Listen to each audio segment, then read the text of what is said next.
آخری عشرہ یہ پورے رمضان کا عطر،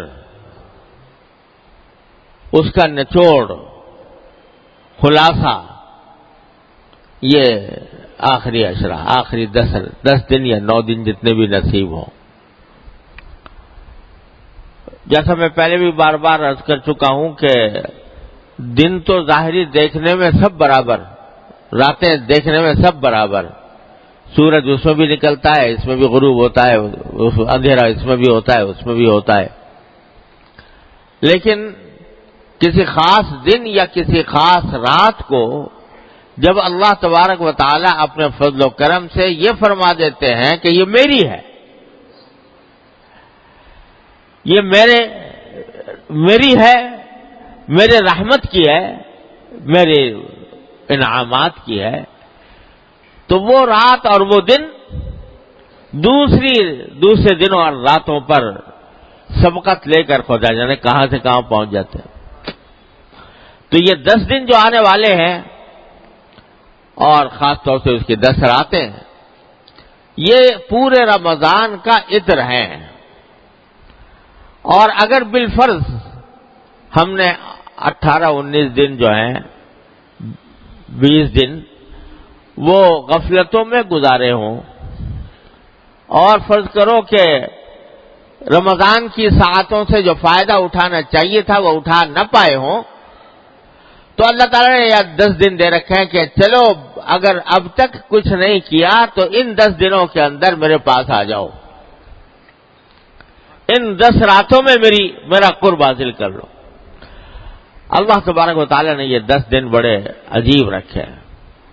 اور بعض روایتوں کے اندر آتا ہے کہ یہ 10واں حصہ جو ہے رمضان کا، یہ عتق من النیران، آگ سے آزادی کا پروانہ لے کر آتا ہے. یہ اگر کوئی مومن ایمان اور عمل صالح کے ساتھ اس عشرے کو گزارے تو اللہ تبارک و تعالیٰ اپنے فضل و کرم سے ہمیں توفیق عطا فرما دے کہ اس عشرے سے صحیح فائدہ اٹھانے کی توفیق ہو اللہ تعالیٰ کی طرف سے، اور اس کی برکتوں اور رحمتوں سے صحیح معنی میں مستفید ہونے کا اللہ تبارک و تعالیٰ موقع عطا فرما دے. کس طرح مستفید ہو آخری عشرے سے؟ سب سے پہلی بات تو یہ ہے کہ اسی عشرے کے اندر وہ رات آنے والی ہے، شب قدر، لیلۃ القدر، جس کے بارے میں اللہ تعالی نے پوری سورت نازل فرمائی کہ ہم نے یہ قرآن لیلۃ القدر میں اتارا، اور تمہیں کیا پتا کہ لیلۃ القدر کیا چیز ہے؟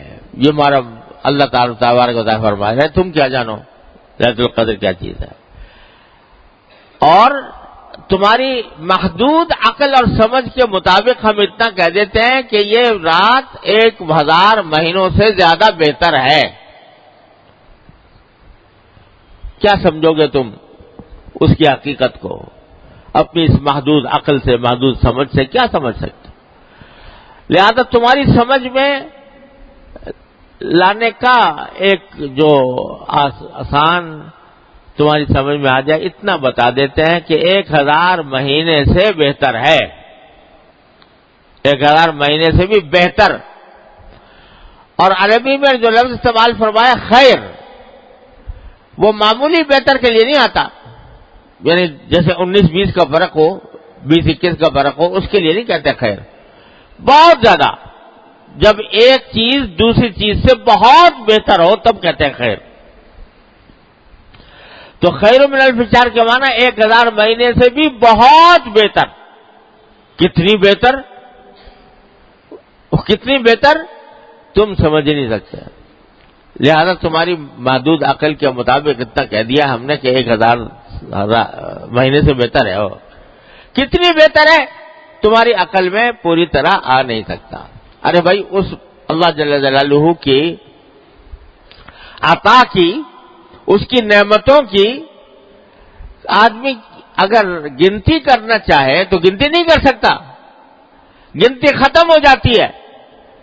اور گنتی کرنے کے جو مصنوعی طریقے ایجاد ہوئے ہیں وہ بھی ختم ہو جاتے ہیں. اتنی زیادہ ہے لیلۃ القدر. اللہ اکبر کبیرہ. تو جب نبی کریم سرور دو عالم صلی اللہ علیہ وسلم کو یہ بتایا گیا کہ لیلۃ القدر اتنی عظیم الشان رات ہے، تو اب دیکھیے رسول کریم صلی اللہ علیہ وسلم نے شروع میں یہ نہیں بتایا گیا تھا کہ کس وقت ہوگی، بلکہ یہ بھی نہیں بتایا گیا تھا کون سے عشرے میں ہوگی. تو رسول کریم صلی اللہ علیہ وسلم نے شروع میں پورے مہینے کا اعتکاف فرمایا. پتہ نہیں تھا نا کہ کون سی رات شب قدر ہوگی، تو مہینے کے کسی بھی دن میں ہو سکتی ہے. تو آپ نے پورے مہینے کا اعتکاف فرمایا کہ بہرحال کسی نہ کسی رات میں تو ہے، تو وہ رات اگر اعتکاف کی حالت میں گزر جائے گی تو انشاءاللہ اس میں عبادت میرے نام اعمال میں لکھی جائے گی. ایک عشرہ گزرا، دوسرا عشرہ گزرا، تو دوسرے عشرے کے وقت میں جب دوسرا عشرہ آیا، یعنی 10ویں تاریخ سے کی رات سے اور 20 کی صبح تک، تو 20 کی صبح کو عشرہ ختم ہو رہا تھا، تو بعض صحابہ کرام نے اپنا جو سامان تھا اعتکاف کا وہ گھر لے گئے، بھیج دیا کہ آج شام سے اٹھیں گے اعتکاف سے، کیونکہ ہر 10 دن کا اعتکاف کی نیت کی تھی، تو اٹھنے تھے. اچانک رسول کریم صلی اللہ علیہ وسلم نے اعلان فرمایا کہ دیکھو جن لوگوں نے میرے ساتھ اعتکاف کیا ہے 20 تاریخ تک کا، اور انہوں نے سامان بھیج دیا اپنا گھر واپسی کے لیے، میں کہتا ہوں واپس آ جائیں، اور جو اگلے 10 دن بھی اعتکاف کریں میرے ساتھ. اور وجہ یہ بتائی کہ اب مجھے اللہ تبارک و تعالیٰ کی طرف سے بتایا گیا ہے کہ لیلۃ القدر آخری عشرے میں ہوگی. پہلے یہ بات نہیں بتائی گئی تھی، اس واسطے اعتکاف دوسرے عشرے کا دن بھی چل رہا تھا، اور صحابہ کرام نے ختم بھی کر دیا تھا. 20 تاریخ کو اپنے سامان بھیج دیا تھا کہ گھر جائے. لیکن آپ نے اعلان فرما دیا کہ جن لوگوں نے میرے ساتھ اعتکاف کیا تھا لیلۃ القدر کی تلاش میں، اب وہ واپس آ جائیں، اور اب مجھے بتایا گیا ہے کہ عشرہ اخیرہ میں ہوگی. چنانچہ پھر صحابہ کرام آ گئے، اور پھر آپ نے اعتکاف کیا. پھر آئندہ سال سے ہر سال آخری عشرے میں اعتکاف فرماتے رہے. لیکن یہ بتا دیا اس سے کہ دیکھو لیلۃ القدر اتنی بڑی چیز ہے کہ سید الاولین والآخرین صلی اللہ علیہ وسلم، جن کے بارے میں اعلان کر دیا اللہ تعالیٰ نے کہ اول تو آپ معصوم ہیں، کوئی غلطی ہو نہیں سکتی، اور اگر ہو بھی کوئی بھول چوک تو سب معاف ہے آپ کی اگلی پچھلی. وہ بھی لیلۃ القدر کو حاصل کرنے کے لیے پورے مہینے کا اعتکاف کر رہے ہیں. تو یہ اہمیت بندوں کے سامنے بتا دی اللہ تعالیٰ نے اس طریقے کے تحت کہ دیکھو جب سید الاولین والآخرین صلی اللہ علیہ وسلم اپنے آپ کو اس لیلۃ القدر کا ضرورت مند سمجھتے ہیں، تو ہم اور تم کس شمار کے دار میں. تو اتنی عظیم عظمت. پھر اور ایک قصہ کہ یہ تو بتا دیا کیا کہ آخری عشرے میں ہوگی. پھر ایک مرحلہ ایسا آیا کہ ایک معین تاریخ بھی بتا دی گئی کہ فلاں تاریخ میں ہوگی. تو آسان ہو گیا معاملہ، 10 راتوں کے بجائے ایک رات متعین ہو گئی، فلاں رات میں شب قدر ہوگی. لیکن رسول کریم صلی اللہ علیہ وسلم فرماتے ہیں، یہ بھی اللہ تعالیٰ کی حکمت تھی کہ فرماتے ہیں کہ مجھے بتا دیا گیا تھا، میں بتانے کے لیے تم لوگوں کو بتانا چاہ رہا تھا کہ کون سی رات شب قدر ہے، لیکن میں دیکھا کہ 2 آدمی آپس میں جھگڑا کر رہے ہیں، لڑ رہے ہیں. تو اس لڑائی کی بے برکتی سے وہ میرے ذہن سے نکل گئی کون سی رات، مجھے بھلا دی گئی. اب یہ عجیب معاملہ، ایک طرف بتایا بھی گیا اور پھر بلا بھی دیا گیا. بتا دیا گیا، پہلے کہ فلاں رات ہوگی، لیکن بعد میں بلا دیا گیا. اصل مقصود تو یہی تھا کہ متعین نہ کی جائے، کسی رات کو متعین نہ کیا جائے، اصل مقصد تو یہی تھا. لیکن مسلمانوں پر یہ واضح کرنے کے لیے کہ مسلمانوں کا باہمی جھگڑا اتنی بری چیز ہے کہ اس کے نتیجے میں اللہ تعالیٰ نے شب قدر کی تعین بنا دی. اتنی خطرناک چیز ہے یہ مسلمانوں کے درمیان جھگڑا. قرآن و سنت کے احکام کو اگر دیکھا جائے تو جگہ جگہ جگہ جگہ یہ بات نظر آتی ہے کہ اللہ تعالیٰ یہ چاہتے ہیں کہ مسلمانوں کے درمیان جھگڑا نہ ہو. جھگڑے کو ختم کرنے کے لیے، فساد کو ختم کرنے کے لیے، باہمی شقاق کو ختم کرنے کے لیے طرح طرح سے دیواریں باندھی ہے اللہ تعالیٰ نے کہ جھگڑا نہ کرو. اور افسوس یہ ہے کہ ہم لوگ سرکار دو عالم صلی اللہ علیہ وسلم کے اس ارشاد، اس خواہش، اس تمنا، اس آرزو کو پورا کرنے کے لیے تیار نہیں ہے. ذرا ذرا سی بات پہ جھگڑے ہیں، ذرا ذرا سی بات کے اوپر تنازعات ہیں، ایک دوسرے کی عزت اتارنے، ایک دوسرے کو کی پگڑی اچھال دیں. جس کا موقع ملے، جس کی تحقیق کیے بغیر بھی پگڑی اچھال دی، عزت ختم کر دی، کسی کی بے عزتی کر دی، برا بھلا کہہ دیا، ڈانٹ ڈپٹ کر دی. اس کو معمولی بات سمجھے ہوئے ہیں کہ یہ کوئی معمولی بات ہے. ارے یہ اتنی منحوس چیز ہے کہ اللہ نے لیلۃ القدر کی شناخت اس کی وجہ سے محو فرما دی. سرکار دو عالم صلی اللہ علیہ وسلم کے مبارک. ارے دیکھو حضور نبی کریم سرور دو عالم صلی اللہ علیہ وسلم کے اوپر قرآن نازل ہو رہا ہے. آپ لکھتے نہیں ہیں، پڑھتے نہیں ہیں. کوئی قرآن کی آیت لکھ کر بھائی یاد کر لے، بھائی آج اتنا نازل ہوا چلو اتنا یاد کر لوں. لکھنے کا سوال ہی نہیں. اللہ تعالیٰ نے معجزہ ایسا بنایا تھا، نہ لکھنے کا نہ پڑھنے کا. نازل ہوا اور یاد ہو گیا. اور یہاں تک کہ پورا قرآن یاد، ایک ایک لفظ، ایک ایک حرکت، ایک ایک ہر چیز یاد. اس میں تو حافظے کا یہ عالم اللہ تعالیٰ کی طرف سے عطا. اور لیلۃ القدر بھائی فلاں رات میں ہوگی، اتنی سی بات، سمجھے، اتنی سی بات، اور بھلا دی. اللہ تعالیٰ نے بلا دی. کیا دکھایا کہ ارے نہ تمہارے حافظے میں کچھ رکھا ہے، نہ تمہاری صلاحیت میں کچھ رکھا ہے. جب تک ہم چاہتے ہیں یاد رہتا ہے تمہیں، جب ہم چاہتے ہیں بھول جاتے ہو. البتہ حکمت یہ رکھی کہ بھائی چلو عشرہ اخیرہ میں تلاش کرو، یعنی ہے اسی میں آخری عشرے میں کسی نہ کسی رات. کیا مطلب کہ 10 راتیں جو ہیں ان میں تلاش کرو، اس میں کوشش کرو، عبادت کرو، اللہ تعالیٰ سے دعائیں مانگو تاکہ وہ مل جائے. اور پھر ہوا یہ کہ 10 راتوں میں بھی کون سی رات ہے؟ تو متعدد صحابہ کرام کو خواب میں بتایا گیا. ایک صحابی کو بتایا گیا کہ طاق راتوں میں ہے، کسی کو 25 بتایا گیا، کسی کو 27، کسی کو 23 وغیرہ. بہت سارے صحابہ نے آ کے بتایا کہ ہمیں خواب میں اس طرح دیکھا ہے کہ لیلۃ القدر فلاں رات میں ہو. تو رسول کریم صلی اللہ علیہ وسلم نے خطبہ دیا اور اس میں فرمایا کہ میں نے دیکھا ہے کہ صحابہ کرام کے خواب سب کے سب ایک بات پر متفق ہیں، وہ یہ کہ طاق راتوں میں ہے. طاق راتوں میں ہے. سب کے خواب اسی پر متفق ہو گئے. اور مجھے بھی اللہ تبارک و تعالیٰ نے یہ علم عطا فرما دیا کہ طاق راتوں میں، لہذا اب تم طاق راتوں میں شمار کرو، وہ تلاش کرو، 21، 25، 23، 25، 27، 29 اس میں تلاش کرو. خواب کی وجہ سے نہیں.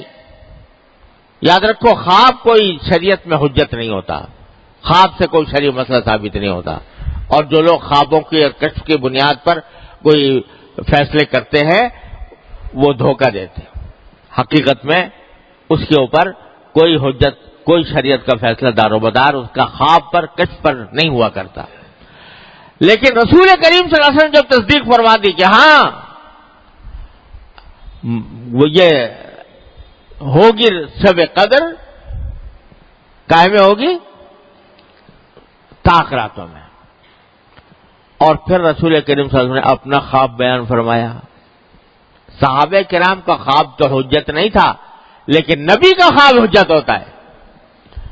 اپنا خواب بیان فرمایا کہ میں نے خواب میں یہ دیکھا ہے، مجھے بتایا گیا ہے کہ جس رات شب قدر آئے گی اس سال، یعنی اس سال جس سال آپ یہ بات کر رہے ہیں، جس رات شب قدر آئے گی اس وقت اے میرے پیغمبر صلی اللہ علیہ وسلم، تم اس روز پانی اور کیچڑ میں سجدہ کرو گے.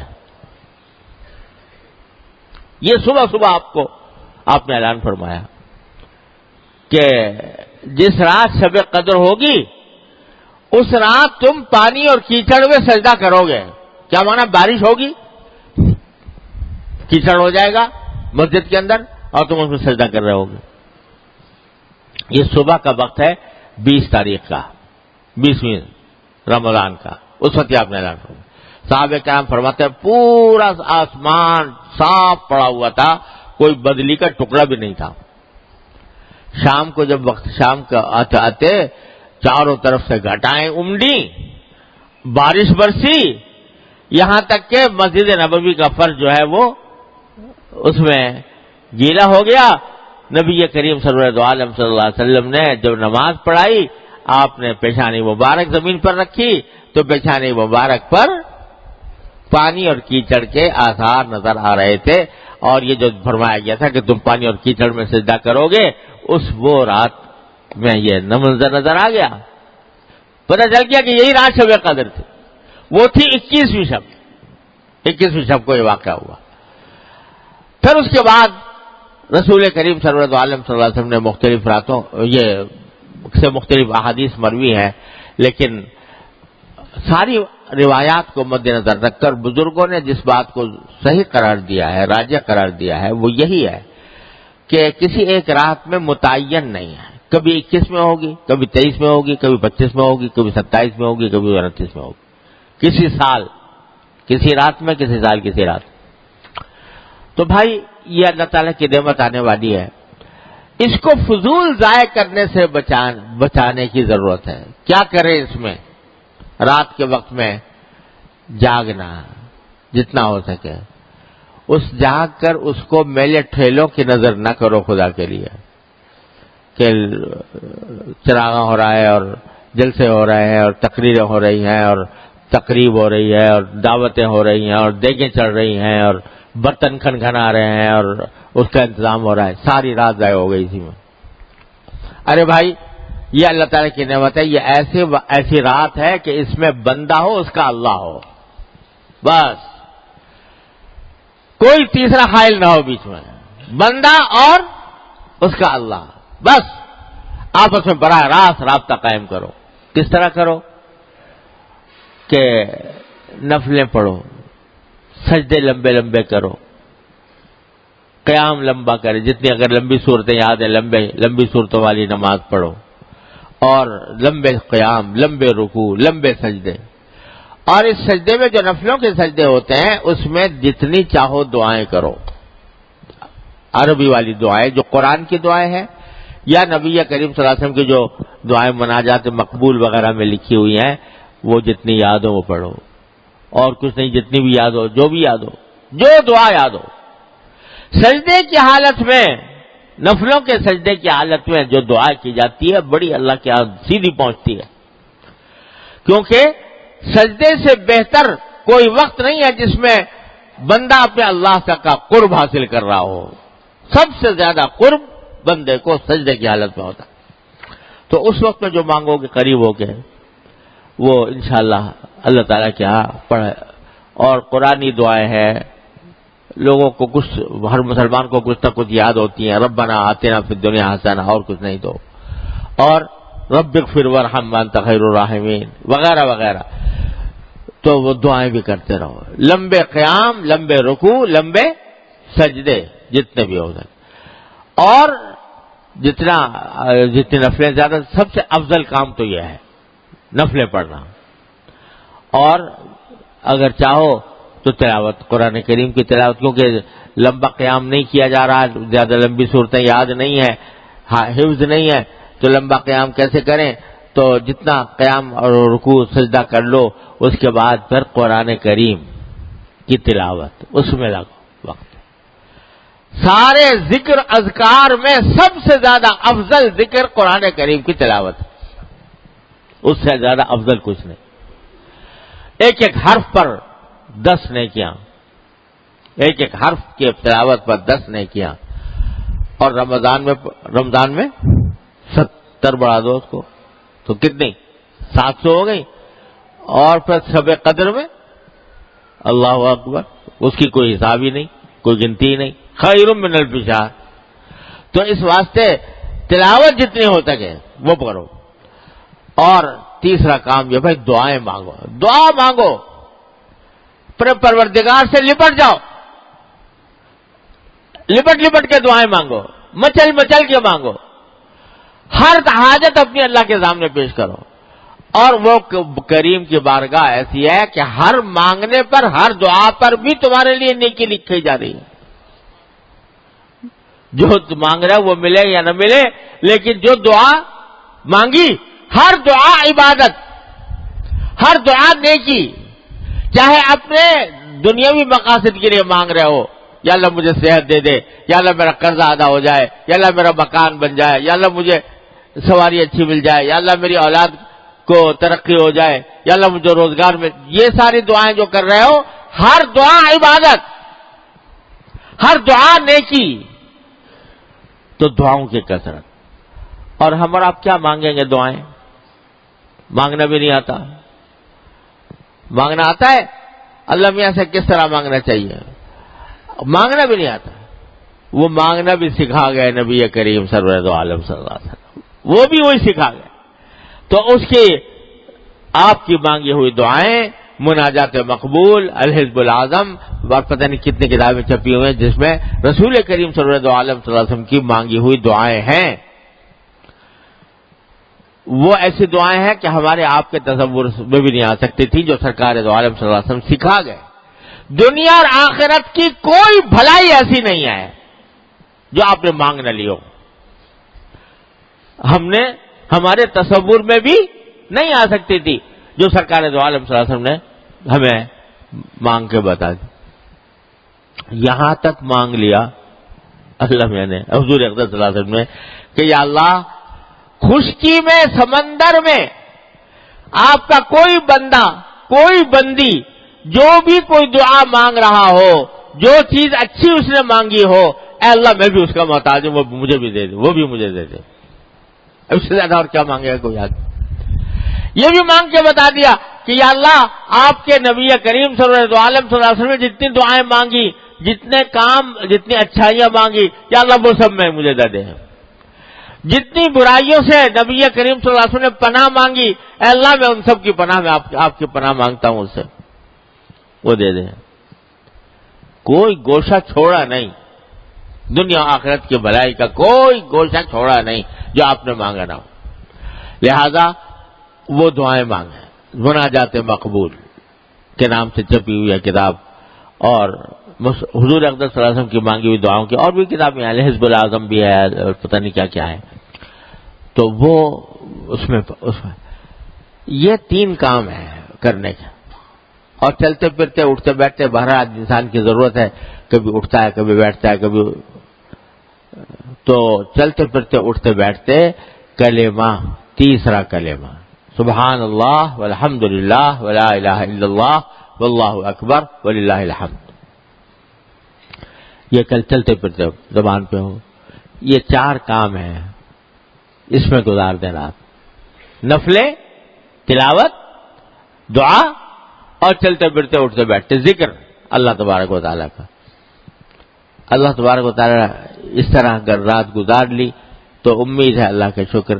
کیا امید ہے؟ کہ اگر 1000 مہینے تک راتیں اس طرح گزاری ہوتی تو اس سے بھی کہیں زیادہ فضیلت اور اس سے بھی زیادہ کہیں اجر اور فائدہ حاصل ہوگا اس ایک رات میں.